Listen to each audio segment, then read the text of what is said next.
How to probate your rental properties when you pass away. This will be a step-by-step process. So when you pass away, the executor of your will grab your original will, the death certificate, and the petition for probate and file those three documents at the probate courts in the county where you lived.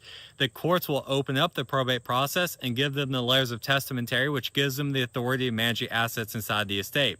Then they have to do three things in parallel. The first one's going to be, again, EIN number for the estate, open up an estate bank account, and transfer all of your financial accounts into that estate bank account so that all of your money is in one location inside the estate.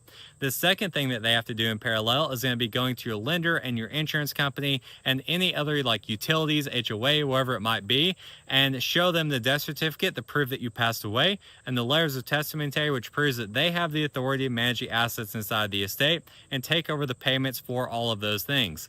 Then the third thing in parallel is going to be at the publicly notify creditors that you have passed away, and then those creditors will come to them and say, hey, this individual owes us money for these debts, and make an inventory of the debts. Now, once those three things are done, what they have to do is use assets inside the estate, which will be your rental portfolio or your money, to pay those debts off. And then after those debts are paid off, they can distribute their portfolio out to the beneficiaries per the instructions inside of that will. Once that distribution is done, they have to put together the final accounting, which will include all the expenses of the estate, like the mortgage payments, all the debts that were paid off, all the assets and the value of those assets, and then all the distributions that were made and who they were made to.